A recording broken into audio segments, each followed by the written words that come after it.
Assalamu alaikum wa rahmatullahi wa barakatuh. Aw bisimila nyeleni ka kɛnɛ kan. Ne tɔgɔ ko Aminata Jamu Jara.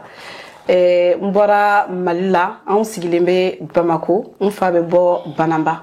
Alhamdulillah bi ye donba ye, an sera ka nin émission in sigi sen kan. Émission in dabɔra fɛn min kama ka yira an balimaw la, an sigiɲɔgɔnw la, an kɔrɔ n'anw dɔgɔ fana.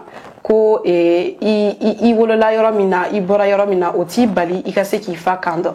Alhamdulillah bi invité fila de b'an bolo, an minnu reçoit k'u ɲininka olu fana ka hakilina ye jumɛn ye Mali tagabolo kan. Assalamu alaikum wa rahmatullah. Tɔgɔ duman jamu duman? Wa alaikum salam wa rahmatullah. Ne tɔgɔ ye Kani ye, ne jamu fana ye Sidibe. Bon, n wolala yan et puis n fa bɔra Mali la. Bon, on n'est pas des Bambara, hein, mais on est des Soninké. Donc voilà, ne bɛ bamanankan fɔ ka se ka marakakan fɔ yɛrɛ. Donc voilà, aw bisimila. Alhamdulillah, ni cɛ ni baraji.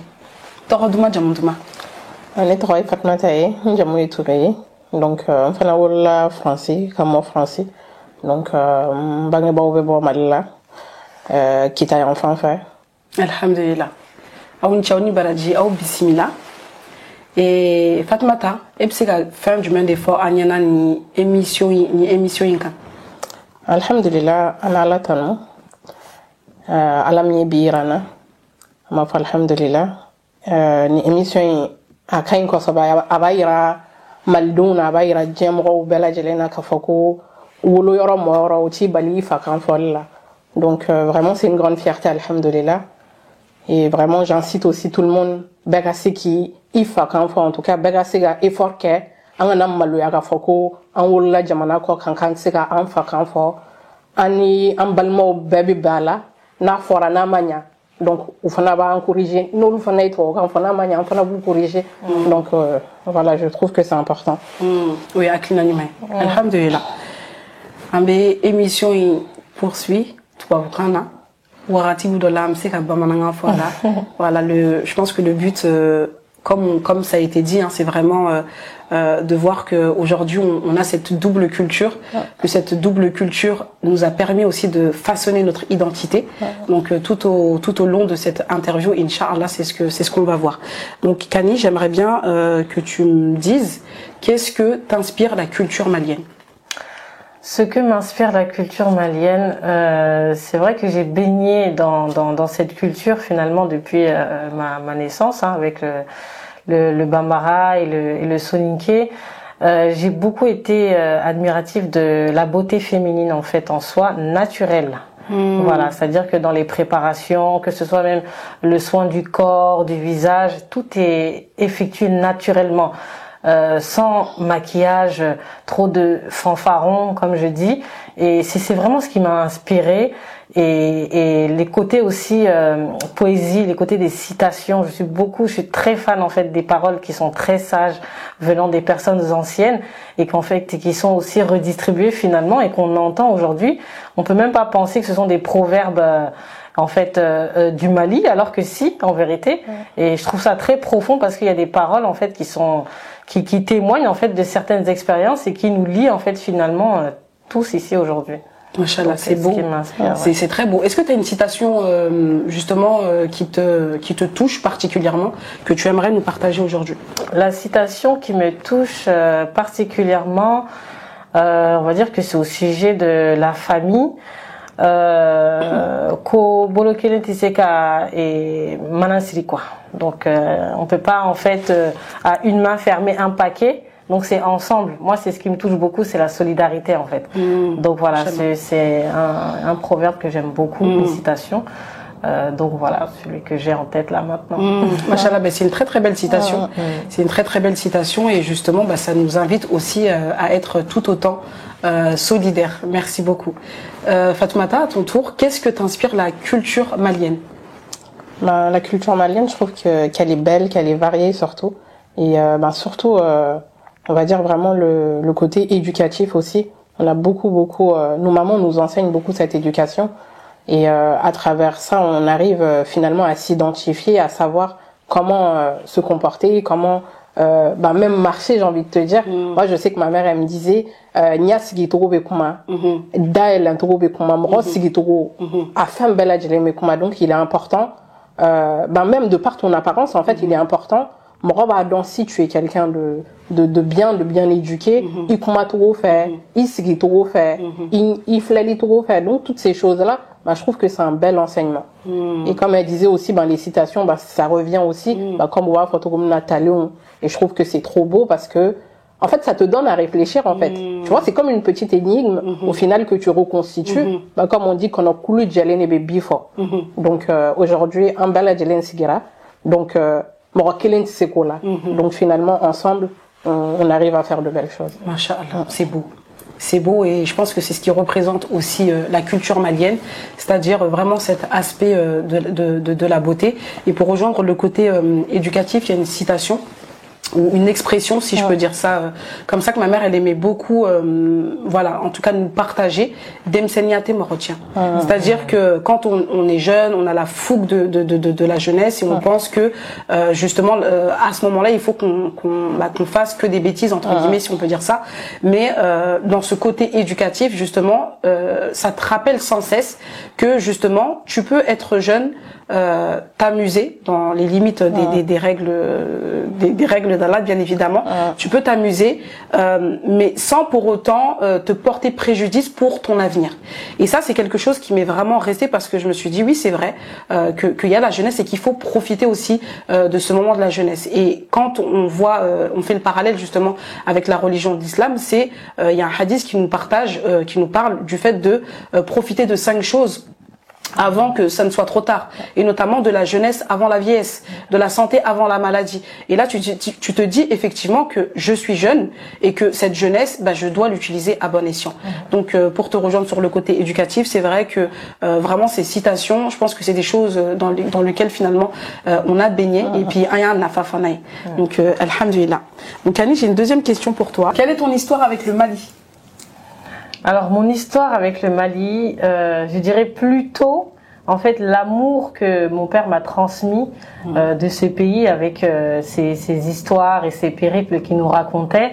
Et finalement c'est cet amour-là que j'ai développé et que j'admire, la persévérance et la résilience en fait, on va dire entre parenthèses, d'un Malien qui ne lâche rien, qui travaille, qui est toujours en fait, il a la hargne de vouloir avancer, de réussir, quitte à voyager. On nous voit partout, dans chaque pays, on trouve un Malien. Donc voilà, cette histoire-là, c'est vraiment à travers les contes que mon père me racontait et mes anciens aussi du coup.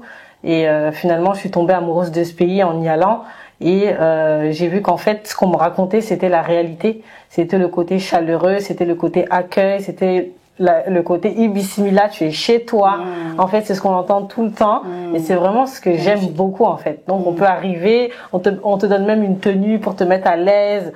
Est-ce que tu as pris? Est-ce que tu as mangé? Tu sais, c'est vraiment, tu es à l'aise, quoi. C'est vraiment ce côté-là que j'ai beaucoup aimé et qu'on me racontait. Et finalement, c'est la vérité. Donc, voilà, cette histoire-là, en tout cas, entre le Mali et moi, c'est de l'amour. Machallah, Voilà. c'est beau. C'est beau et c'est vrai que ce côté travailleur, en tout cas, on va le retrouver à travers ce que nous, on peut voir aussi aujourd'hui en France, à travers nous-mêmes déjà la jeunesse qui aujourd'hui nous sommes de plus en plus à entreprendre. Mais au-delà de ça, le fait de voir comment nos parents sont venus ici en France recommencer leur vie, reprendre tout simplement à zéro et de voir qu'ils n'ont pas lâché, qu'ils ont vraiment, comme tu l'as si bien dit, fait preuve de persévérance, de détermination. Pour certains, ils ne savaient pas parler la langue, ils ont dû réapprendre à s'habituer à une culture qui est complètement différente. Et subhanallah, ils sont passés par des choses tout simplement incroyables. Donc vraiment, bravo à eux. Vraiment, et nous, on est fiers de nos parents en tout cas. Alhamdulillah. Fatou, à ton tour, qu'est-ce que tu peux nous partager sur ton histoire avec le Mali? Mon histoire avec le Mali, je dirais pareil que Kani. L'amour avec mon pays, ma fratrie, c'est mon combat. J'aime, en fait, nos parents, ils nous ont naturellement fait aimer ce pays à travers les cultures, à travers cette convivialité, cette hospitalité, depuis qu'on vit en France au final. Parce que finalement, il n'y a pas un truc qu'une cousine va parler, elle va t'en parler, tu vas comprendre tout de suite. Elle va te parler, je sais pas, du cognos, ou elle va te parler du baptême, elle va te parler de la Demba Jalaba. Finalement, tout te parle parce que finalement, tu as vraiment baigné dedans et tu as grandi dedans. Et c'est vraiment ce côté hospitalité, fraternité qui me fait aimer mon pays. Je trouve qu'il est tellement il est culturel et finalement on dit généralement dans beaucoup de pays où ça c'est beaucoup un peu plus occidentalisé, mais le Mali il a gardé cette culture naturelle. Et vraiment et après quand tu y vas et tu retrouves cette terre rouge, vraiment ce côté festif, ce côté vraiment partage, et tu te dis que c'est trop beau quoi. Voilà. C'est magnifique. Bon, j'espère que ça vous donne envie d'aller au Mali. Si c'est pas encore fait, je vous invite à prendre votre billet d'avion dès maintenant pour y aller. Donc moi, je vais vous partager également mon histoire avec le Mali. Donc vraiment, moi, le Mali, je suis malienne, je suis fière d'être malienne, et c'est quelque chose qui est ancré. C'est vraiment pour ça que aujourd'hui, j'ai décidé de mettre en place cette émission. Et en fait, dès le très jeune âge, on a été amené à voyager très souvent au Mali. Donc ma mère, elle alternait. Une fois, c'était mes 2 grands frères, et ensuite, moi, j'y allais avec mon petit frère. Et dès que j'ai commencé à travailler, à l'âge de 16-17 ans à peu près, j'ai pris mon premier billet pour aller au Mali. Et depuis, en fait, c'est chaque année. C'est devenu un rituel. Bon, aujourd'hui, un peu moins. Mais c'était un rituel dans le sens où il n'y avait pas une année où j'allais pas au Mali. Donc le minimum c'était une fois, le maximum peut-être 2 à 3 fois. J'ai grandi vraiment en famille, d'accord. Donc moi il y a quelque chose qui me revient, Balmaya Anisinjia. Donc Balmaya c'est pas forcément les liens du sang, mais c'est les liens fraternels. Et ça c'est quelque chose qu'on va retrouver aussi dans notre belle religion qui est l'islam, qui fait que au-delà des liens du sang, aujourd'hui on peut être amené à rencontrer des gens avec qui on va tisser un lien subhanallah qui est extrêmement fort. Et vraiment au Mali, c'est quelque chose qu'on peut retrouver, c'est-à-dire que tu vas rencontrer des gens une fois que tu es arrivé là-bas, et vraiment cet accueil, la chaleur dont tu parlais, la chaleur dont vous parliez tout à l'heure, mais ce là en fait c'est vraiment, en fait tu vas sentir une connexion et quelque chose dont je parle souvent aussi, c'est important de savoir d'où tu viens. Si tu sais d'où tu viens, tu sais là où est-ce que tu vas aller.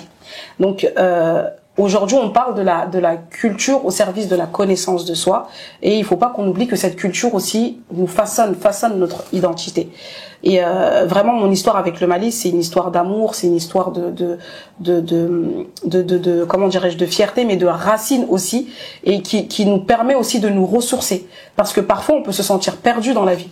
Et subhanallah, on a ce besoin de retourner aux sources pour savoir d'où on vient. Et quand tu retournes aux sources, tu peux te recharger en énergie, ce qui va te permettre vraiment de continuer dans ton cheminement. Donc l'histoire avec le Mali, quand je disais que j'ai grandi en famille, on a grandi... vous le savez, je pense, avec les cousins qui arrivent du bled, les membres de la famille, et finalement les propriétaires, j'ai envie de dire, ils ont une toute petite place, mais les invités ont la plus grande place. Donc c'est comme ça qu'on a grandi, et j'ai beaucoup grandi aussi avec le fait que justement mon père accueillait beaucoup de gens, et notamment les griots. Et ça aussi, ça a été un partage qui a été très très fort pour moi, parce que finalement j'ai grandi dans ce milieu-là. Tout à l'heure tu parlais des festivités, et subhanallah, en fait on voit justement à travers les mariages, les baptêmes, c'est-à-dire toute la coutume, toute la tradition qu'il y a autour de ça, et c'est quelque chose qui va venir forger notre identité, c'est quelque chose qui va venir nous souder, c'est-à-dire qu'on va être présent, j'ai envie de dire, dans les bons comme dans les mauvais moments finalement. Donc je pense qu'il y a beaucoup de choses à dire sur le sujet, mais voilà, ça c'est un bout de mon histoire en tout cas avec le Mali, et la plus grande aventure en tout cas que j'ai été amenée à faire, ça a été en 2019 avec une installation avec mes 3 enfants, un projet entrepreneurial, qui continue, j'ai envie de dire, mais différemment aujourd'hui. Alhamdulillah. Donc Kani, question suivante pour toi. Alhamdulillah. Comment justement la culture a contribué à façonner ton identité? Très belle question. Très belle question. Comment ça a contribué? Je vais pas dire que la question est dure, parce qu'en fait quand on est baigné dedans, en fait on n'arrive même pas à voir comment est-ce qu'on est devenu ce qu'on est aujourd'hui. Ça a contribué en fait toujours en ayant les parents à côté, surtout mon père qui est beaucoup dans la communication et qui nous laisse en fait finalement se développer. Mais vraiment c'est comme si, on va pas dire qu'on s'éduque un peu tout seul, mais c'était un peu comme ça chez moi, où en fait ils nous donnaient cette liberté d'expression, de faire les choses qu'on voulait, etc. Et finalement, en fait, on se ressent aigle. C'est ce que je voulais dire en fait. On se ressent vraiment aigle parce que les aigles du Mali, et puis en fait, on vole. Et c'est vraiment ça en fait. Chez moi, c'est ça. C'est que j'ai la possibilité de faire plusieurs choses à la fois, d'aller vers d'autres environs, où est-ce que je veux. Et c'est ce que mon père, en tout cas, m'a transmis aujourd'hui. Et voilà. D'accord. Ça fait référence à la valeur de la liberté. La valeur de la liberté, ouais. C'est exactement cette chose-là que je ressens. Je sais pas comment l'expliquer, mais c'est voilà. Si tu veux voyager pour aller voir d'autres horizons, c'est-à-dire que le Malien, il est en même temps ivoirien, il est en même temps burkinabé. Il voyage, c'est vraiment l'aigle. C'est vraiment ça en fait. Cette hymne, elle est vraiment. C'est beau parce que ça fait référence aussi à l'ouverture d'esprit, à la capacité d'adaptation. Il y a finalement, il y a finalement le fait que on est tous pareils. On est tous pareils et on ne forme qu'un. C'est beau. Vraiment, c'est beau. C'est très très beau. Fatih, est-ce que tu peux nous dire à ton tour comment la culture malienne justement a contribué à façonner ton identité? La culture malienne, comme tu disais tout à l'heure, par rapport aux parents, par rapport surtout à nos mamans. Le fait qu'elles vont toujours nous, malgré que voilà, comme tu dis malgré qu'elles vont toujours nous dire par contre ça c'est pas bien, ça c'est bien, ça c'est bien, et au final aussi elles vont nous éduquer à nous dire c'est très important. Et ça c'est des paroles au final et qui sont liées à notre belle religion parce que on connaît la place de la mère, on connaît la place du père dans notre religion. Et le fait que tu vois que des fois tu t'assois, tu te dis mais comment cela est possible? Et en fait même ta maman revient encore en te disant voilà, au résultat les pleins, tu vois. Et je trouve que c'est trop beau. Et je trouve que ces racines là elles sont tellement en fait à comment bête c'est la forêt quoi. C'est vrai. Voilà, à donner nos codes du monde. Donc du coup voilà, si je dois faire passer un message à travers ça, je dirais vraiment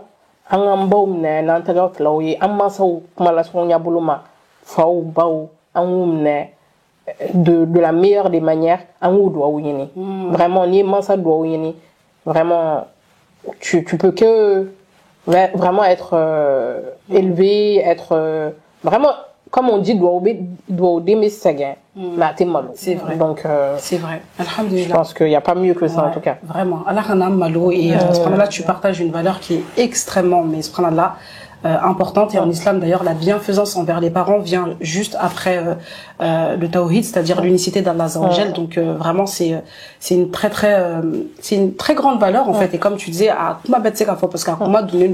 mais effectivement même si ils nous l'ont pas dit, parce que là tu parlais des conseils qu'ils pouvaient nous donner notamment, même s'ils ne l'ont pas dit, ils nous l'ont montré. D'accord, comme je disais tout à l'heure, à travers leur histoire ils sont venus en France, mais subhanallah ils sont venus pour, dans un premier objectif, c'était déjà de retourner au pays.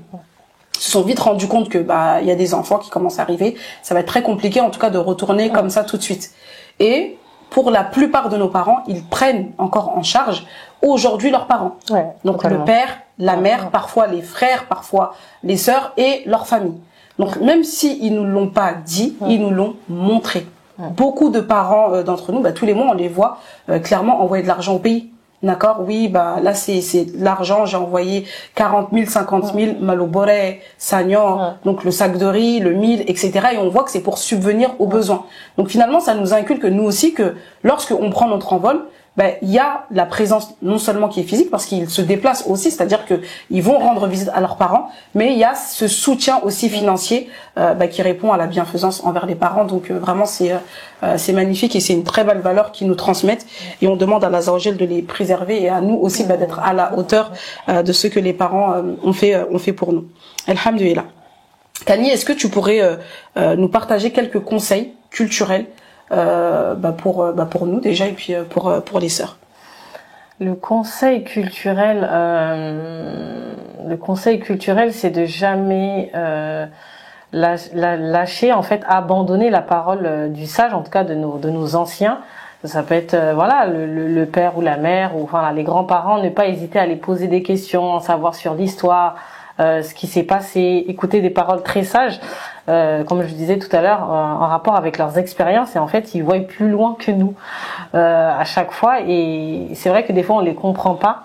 Mais quand on s'assoit et qu'on écoute en fait ces belles histoires et ces citations que j'aime beaucoup, on s'y retrouve en fait. Et ça nous permet effectivement de faire certains bons choix dans notre vie future et même présente. En écoutant ces paroles, des fois on se pose, on dit c'est vrai qu'on me l'avait dit ça. C'est vrai qu'on me l'avait dit. La deuxième fois, je ferai pas de la même chose. Donc voilà, je trouve c'est quelque chose qu'il faut toujours garder, avoir ce respect envers le plus âgé et de se dire que à comment t'es fier quoi, c'est très important. Il faut le rentrer dans son cœur et en profondeur quoi. Donc voilà, c'est le conseil en tout cas qui me vient là comme ça. Ouais, le respect des anciens et d'être vraiment à l'écoute des conseils qu'ils peuvent nous donner. C'est-à-dire que nous, en tant que jeunes, vraiment, on peut ne pas voir le reflet de leurs pensées parce qu'ils disent pas les choses clairement aussi. Ils parlent beaucoup en code, en sous-entendu, ils parlent beaucoup en code. Donc c'est vrai que des fois c'est pas facile de décrypter. Des fois tu peux être dans cette incompréhension, mais qu'est-ce qu'elle veut me dire? Mais en fait elle a pas compris ce que je voulais dire. Et finalement tu fonces et tu vois que tu te prends un mur quoi, parce que ils ont une longueur d'avance sur nous quoi. C'est ça. Faut pas hésiter à poser des questions, curiosité, comme si tu faisais connaissance avec ton ami finalement, parce qu'on veut passer des années sous le même toit où on s'est pas vu depuis des années. C'est vrai. Et tu t'assois et quand tu creuses, mais pourquoi tu dis ça? Pourquoi ce sens-là? Qu'est-ce que ça veut dire? Et puis là il s'ouvre. C'est ça. Les inviter à la communication, c'est beau. C'est des très beaux conseils que tu partages parce que très souvent on est dans la compréhension, on reste dans cette frustration en se disant j'ai pas compris, mais de toute façon elle parle comme ça, mon père il parle comme ça, et tu cherches pas à comprendre. Mais pour revenir vraiment au fait que la culture nous aide à nous connaître, c'est cette communication, c'est poser des questions, c'est comprendre pourquoi ils fonctionnent comme ça. Et finalement on se rend vite compte qu'ils ont aussi leur propre histoire, c'est-à-dire que ils n'ont pas vécu de la même manière que nous vivons aujourd'hui. Nous, on peut dire qu'on est dans un dilemme, si on peut dire ça comme ça, parce qu'on est entre deux. Mais finalement, quand on apprend de leur histoire et qu'on apprend de notre histoire, finalement, on arrive à trouver cet équilibre et cette harmonie. Donc, c'est magnifique. Très beau conseil. Barakallahu fik. Quels sont les conseils que tu pourrais nous partager? Je reprendrai un peu ce que Kanye elle a dit. Donc nos parents, nos aînés, voilà, ma foufana yana que ce soit bien ou fana nanga baroka chama parce que la plupart du temps on va faut que bidon tienne nous mais comme chama on va faire yana karsani mai karsani bla karsaganani ke mais ni fin korofo mo yana fana aba bali fin doma mais ni a fin yana dron a mai am bidon faire fin be don donc ni a fin yana a do la fana ama Naya korodon, am siga barakene. C'est vrai. Donc, fana bo foka faraka. Et puis, la langue, c'est ce qui permet de tisser aussi les liens. Admettons ta grand-mère, voilà, et tsigia to enfin na famille. Donc, le fait que, au barrière beto nyoranche, kuchama beto ale kono, kuchama betu kono. Donc, vraiment, na mboro, donc, comme tu l'as dit, manta orodon. Donc, na anta orodon fana. Ani bebsiga masala. C'est vrai. Donc c'est une richesse, c'est un plus, c'est une plus-value et même nous aujourd'hui on en est fiers que c'est qu'un fois bien robela jelena anti maloyana alhamdulillah. Donc vraiment voilà, vraiment angayini et jusqu'aujourd'hui aussi de la même manière dont nos parents nous ont transmis cette culture, cette langue, enfin nagasega aira andum fanala donc lu fanakana dans l'avenir parce que plus les générations se succèdent et plus ça se perd. Donc vraiment c'est le conseil que j'aimerais ajouter et puis il y a beaucoup de conseils mais inchallah avec le don nataola inchallah nalama bashike on prendra le temps de partager ces beaux conseils et j'aimerais rebondir vraiment sur la langue parce que la langue c'est une richesse et subhanallah il faut pas non seulement c'est un moyen de communiquer avec les anciens, mais c'est aussi un code, d'accord, c'est aussi un code, c'est des informations, c'est beaucoup de choses finalement qu'on ne voit pas et c'est important pour nous, mais c'est important aussi pour les générations à venir, c'est-à-dire que finalement on ne doit pas se perdre. Si Allah il a fait de nous des êtres différents, c'est-à-dire que il y a des Maliens, il y a des Sénégalais, des Norvégiens, des Suédiens, et d'ailleurs Allah Azza wa Jalla nous dit dans le Coran qu'il a fait de nous des nations et des tribus pour qu'on puisse s'entreconnaître. Et subhanallah, c'est beau et ça nous invite justement à nous connaître parce que on est originaire du Mali, on voit que ne serait-ce que au Mali, il y a une multitude d'ethnies, d'accord? Donc on a les Soninké, les Songhai, etc. Et subhanallah, tu te dis, mais même nous, entre Maliens, on se connaît pas tous finalement, d'accord? Donc on a déjà du travail entre nous Maliens.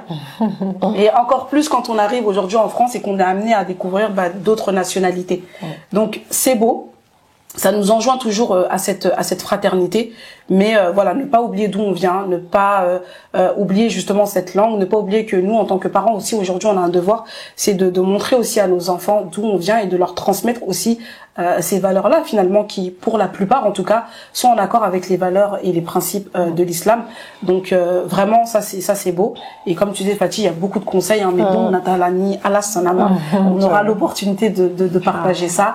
Voilà, c'était une première. C'était déjà pour amorcer cette émission dédiée à la culture malienne.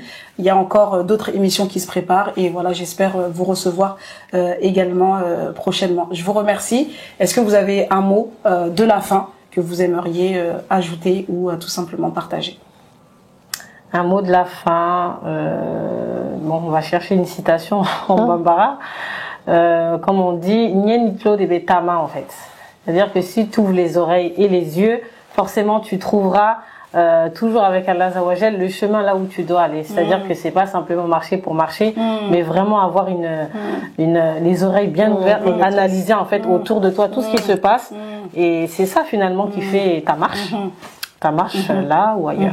Voilà, moi, c'est beau, hein. Je connaissais pas cette expression en plus. Je connaissais pas cette expression et ça me fait penser à concentre-toi. Ouais, on a vraiment besoin de se concentrer, se prendre la donc kanib na chamanya fa kanib na chamanya fa la de la kanib est-ce que nebna sega fa fra kanita donc je pense que vraiment à Beforagaba. Donc vraiment jusqu'à présent un Mbamba et vraiment qu'on puisse léguer en tout cas cette belle transmission que nos parents nous ont donnée. Et c'est aussi bien, et comme je disais, je répète le mot fierté parce que la plupart du temps ils sont étonnés du fait qu'on parle la langue et pourtant ils peuvent être fiers de nos parents aussi qui ont fait ce travail, ce gros travail qui nous ont permis de pouvoir finalement nous épanouir dans cette langue-là. Donc vraiment, à nous aussi de continuer ce beau travail. Machallah, c'est beau. Merci à vous. Merci à toi. Baladji. Ambe alafo, ambalma ou fanafo, et puis on se dit à très bientôt, Inch'Allah. Merci d'avoir suivi cette émission spéciale dédiée à la culture malienne. Aya liker, aya partager, observer sur un compte Instagram, Aminata Diarra Institut. Quand même, donc voilà.